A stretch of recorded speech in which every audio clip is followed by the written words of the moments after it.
Dan Allah sebutkan berapa tahun mereka tidur? 309 tahun. Kita ambil lah 300 tahun. 300 tahun ni, bila kita renung, bila kita fikir, biasanya Allah dia akan melakukan sesuatu yang sesuatu tu kita tak boleh baca. Kita akan terfikir, tak tahulah tuan-tuan terfikir ke tak, tapi saya jenis orang yang suka berfikir, why 300 years? Pasal apa Allah tak tidurkan mereka dengan jumlah kurang daripada tu? Why tidak 150? Why tidak 230? Why tidak 270 atau lebih? Kenapa tak 600 tahun? Kenapa tak 900 tahun? Kenapa tak 1000 tahun? Why 300 years? Tapi kita tengok satu-satu, walaupun ini sekadar kemungkinan yang saya boleh bawa kepada tuan-tuan untuk sama-sama berfikir. Ada riwayat yang menyebut perselisihan pandangan dan pendapat. Pemuda-pemuda ini mendapatkan sumber iman mereka daripada mana? Mereka dikatakan pemuda yang beriman, mesti ada sumber keimanan. Sekurang-kurang ajaran siapa, guru mereka siapa, siapa yang memindah dan mengajarkan keimanan untuk mereka jadi sebagai pemuda yang beriman. Perselisihan dalam tafsir selalu kita sebut, ada ulama yang mengatakan zaman mereka ini selepas Nabi Allah Isa alaihi salam. Maksudnya kalau kita ambil pendekatan, pandangan yang pertama, Nabi Isa alaihi salam datang dulu, mari dulu. Kemudian Nabi Isa diangkat kembali oleh Allah, kemudian ajaran ini sampai kepada mereka. Kalaulah Nabi Isa dulu, mereka kemudian. Tapi sebahagian besar ulama-ulama lain, bila melihat kepada zahir dan lahiriah ayat ini, menunjukkan bahawa mereka ada sebelum Nabi Allah Isa diutuskan. Maksudnya, pandangan yang kedua, mereka dulu. Jadi, berkaitan dengan pandangan yang kedua, mereka dulu, tapi mereka tidak sempat dengan Nabi Isa. Contoh, mereka lari masuk dalam gua. Waktu duduk dalam gua, sisi mana 300 tahun tu? 100 tahun awal ke, 100 tahun nak tengah ke, 100 tahun kat ujung ke, wallahu alam. Dalam tempoh 300 tahun ditidurkan itulah Nabi Isa dilahirkan oleh Allah. Nabi Isa membesar sebagai remaja. Nabi Isa diangkat menjadi seorang Nabi dan Rasul. Nabi Isa berdakwah. Nabi Isa menunjukkan mukjizat-mukjizat. Nabi Isa difitnah. Nabi Isa kemudian diangkat kembali oleh Allah. Tempoh hayat Nabi Isa cuma 33 tahun. Sejak daripada kelahiran sampai tarikh pengangkatan kembali 33. Sedangkan mereka tidak 300. Cuma saya tak tahulah 33 tu. Sebab tu saya sebut awal tadi duduk celah depan ke, duduk celah tengah. Jadi bila mereka tu bangkit, keluar nak pergi cari makanan, mereka dah melihat suasana yang cukup berbeza. Kalau sebelum ni lari masuk gua, rajanya adalah raja yang zalim, Dicyanus. Bandar mereka disebut sebagai bandar Afsusun, zaman belum Islam. Selepas Islam ditukar nama Torsusun. Ada dekat Sungai Ara, kampung tersusun. Torsus. Di mana? Okey, bila keluar, raja tu lagi tak? Bila bangun, raja hak zalim tu lagi tak? Tak dah. Raja yang adil, raja yang baik. Masyarakat syirik tu lagi tak? Tak, masyarakat yang beriman. Maksudnya, mereka dulu tidur, Nabi Isa gedebak tadi naik, mereka keluar tu, Nabi Isa dah diangkat. Jadi tidak sempat. Jadi masyarakat pada waktu itu menerima ajaran Islam daripada Nabi Allah Isa alaihi salam. Baik. Di sini kita akan dapat satu penanda atau satu clue. 300 tahun bukan sekadar nombor. 300 tahun bukan sekadar angka, tetapi dia adalah bentuk kitaran yang menunjukkan naik dan turun, yang menunjukkan jatuh dan bangunnya sesuatu pemerintahan mungkin. Naik dan turun, bangun dan jatuhnya sesuatu agama mungkin. Naik turun, bangkit, jatuh sesuatu kepercayaan mungkin. Baik. Asal, letak gap nampak, saya nak suruh nampak step ni.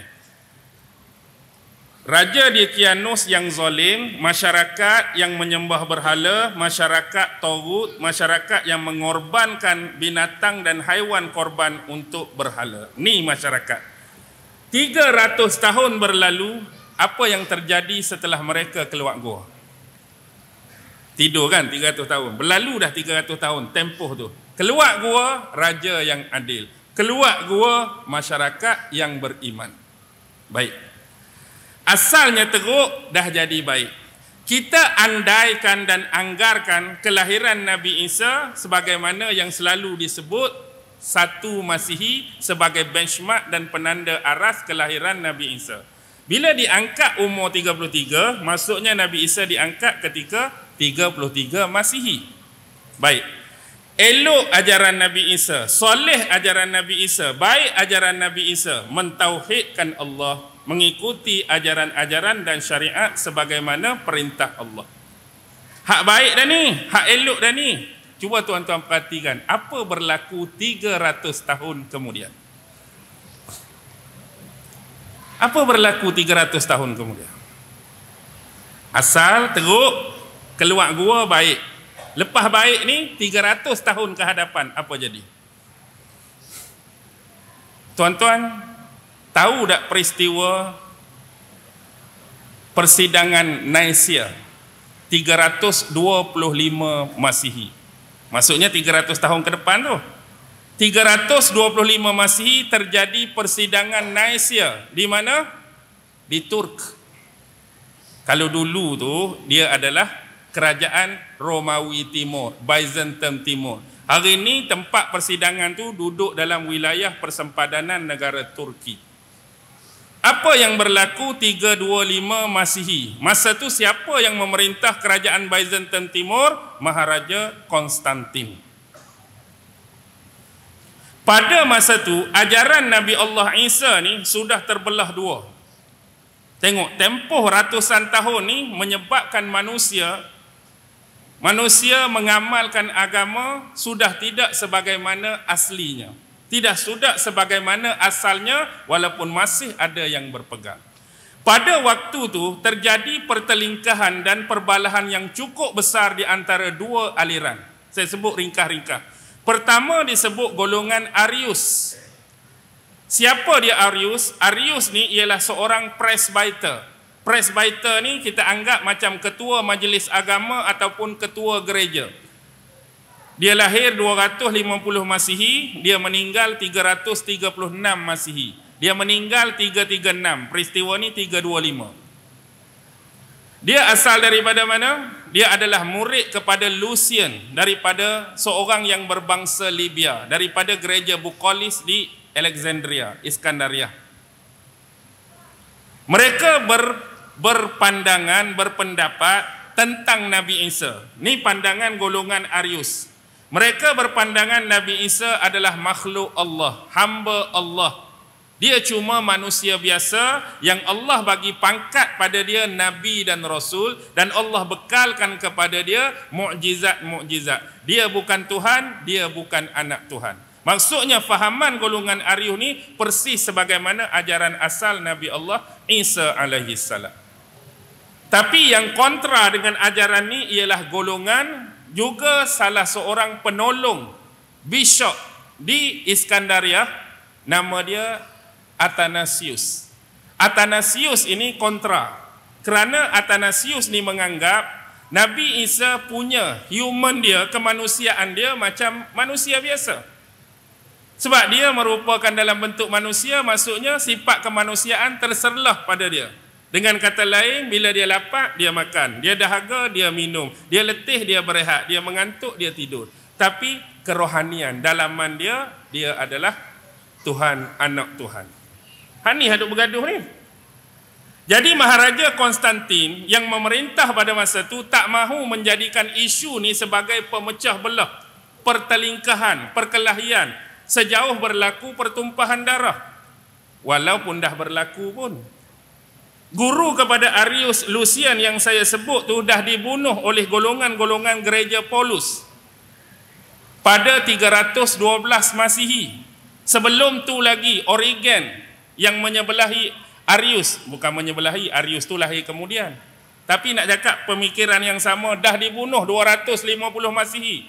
Dan kawan ni wafat 336 pun sebab dibunuh dengan tipu muslihat. Arius ni. Baik. Akhirnya nak buat macam mana? Maharaja Konstantin dalam persidangan ni mengumpulkan hampir 2048 uskup, 2048 pedri, 2048 orang yang ahli dan mahir dalam ajaran dan agama ni. Bukan jumlah yang kecil tuan-tuan, 2048. Akhirnya terpaksa dibuat undian. Ini leceh ni. Dah ni kata lagu ni, ni kata lagu ni, akhirnya dibuat undian. Apabila undian dibuat 1730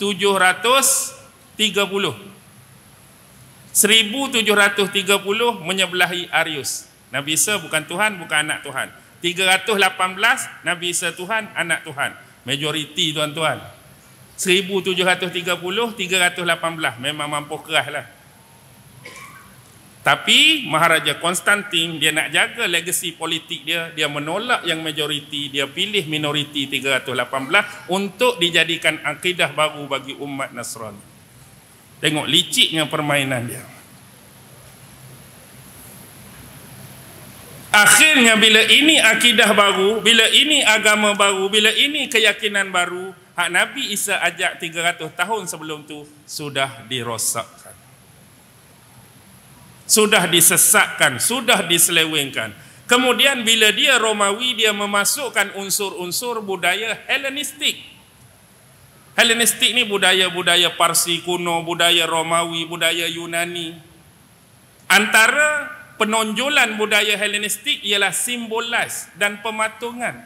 Kan Yunani terkenal dengan dewa-dewa Olympus mereka. Ada nama dewa apa? Zeus lah. Ada nama Jupiter lah, ada nama Poseidon, ada nama Hades, ada nama Saturn. Mereka bukan setakat menamakan dewa, tetapi menyimbolkan, merupakan, taswirkan.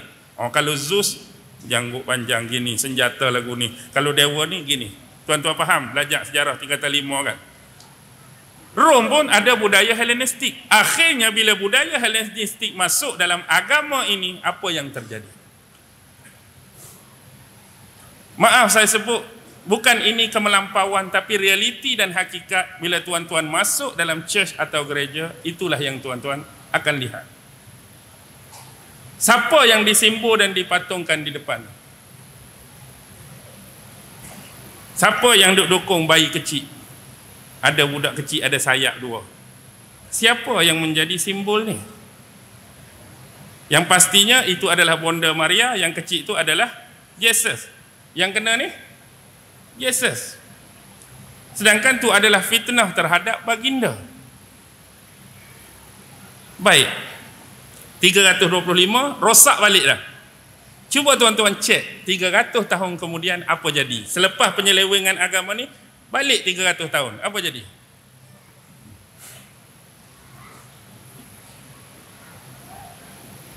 April atau setengah riwayat sebut 22 April 571 Masihi. 571 kita bulatkan, bundarkan puluh yang hampir dia jadi 600 lah. 20 April atau 22 April 571 apa berlaku tuan-tuan? 300 tahun kemudian. Apa berlaku? 20 April 571. Sudah. Sebab ustaz sebut tarikh Masihi, jadi kami pun bengong kelu. 20 April 571 adalah Isnin 12 Rabiul Awal tahun Gajah. Apa berlaku? Kelahiran junjungan besar Nabi dan Rasul yang terakhir yang bernama Muhammad. Ataupun kita boleh ambil 610 tarikh pengangkatan Muhammad sebagai seorang Rasul. 600 tahun yang paling dekat dan paling hampir. Allah dah bangkitkan Nabi dan Rasul yang terakhir untuk jernih dan sucikan balik nama dan ajaran Nabi Isa. Bahkan dalam Al-Quran, Allah menyucikan nama Nabi Isa. Dalam surah Maryam, menyucikan Maryam yang dituduh, ditohmah, dikata macam-macam. Maryam berzina lah, Maryam melahirkan anak luar nikah lah. Tapi dalam surah tu Allah sucikan nama Maryam. Dia tak berzina, dia bukan melahirkan anak luar nikah. Anak ni adalah mukjizat daripada kami. Kemudian Nabi Isa yang dia kata kena bunuh, kena salib, Al-Quran nafikan. Dia tidak dibunuh, dia tidak disalib, bahkan dia diserupakan dengan orang lain. Sucikan pula nama Nabi Isa atas fitnah di atas tiang salib tu. Dan bab orang duk kata dia Tuhan ke anak Tuhan ke, inna masala Isa indallahi kama sali Adam khalaqahu min turab. Asal kejadian Adam, asal kejadian Isa pun sama. Dua-dua kami jadikan daripada tanah. Nak menunjukkan dia bukan Tuhan, dia bukan anak Tuhan, dan dia tak termasuk pun di dalam Trinity, Family of God. Quran mari, Nabi lahir, sucikan balik. Bawa ajaran yang sebenar. Tapi bukan berhenti setakat ni. Selepas Nabi wafat, tuan-tuan perhati, 300 tahun kemudian apa jadi? Hak masa Nabi elok dah. Al-yawma akmaltu lakum dinakum wa atmamtu alaikum ni'mati wa raditu lakumul Islam madinah. Komplit, sempurna. 300 tahun Nabi wafat, apa jadi? Nabi kan sebut, sebaik-baik kurun adalah kurun aku. Sebaik-baik zaman adalah zaman aku. Summal ladzina yalunahum, summal ladzina yalunahum. Kemudian kurun selepas tu, kemudian kurun selepas tu. Nabi sebut yang terbaik zaman Nabi, zaman sahabat, dan Nabi tambah 2 kurun selepasnya. Bila 2 kurun selepasnya tambah kurun Nabi, 3 kurun berarti 300 tahun. Nabi nak gambarkan inilah the golden age. Zaman keemasan yang sebenar ada pada zaman Nabi yang terbaik, zaman sahabat, zaman tabi'in, zaman tabi'in. 300 tahun kemudian apa jadi tuan-tuan? Walaupun bukan tarikh yang sebenar, tapi saya rambang, saya kumpulkan secara umum. Tarikh sebenar ada lagi awal daripada tu, ada tengah-tengah, ada yang lambat.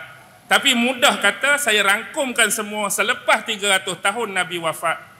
Maka time inilah keluar yang namanya Syiah, keluar yang namanya Mu'tazilah, keluar namanya Qadariyah, keluarnya Jabariyah, keluarnya Jahmiyah, keluarnya Karamiyah, keluarnya segala yah di belakang. Telah munculnya aliran dan mazhab-mazhab yang dianggap di sisi ahli sunnah wal jamaah adalah golongan-golongan yang sesat dan terseleweng.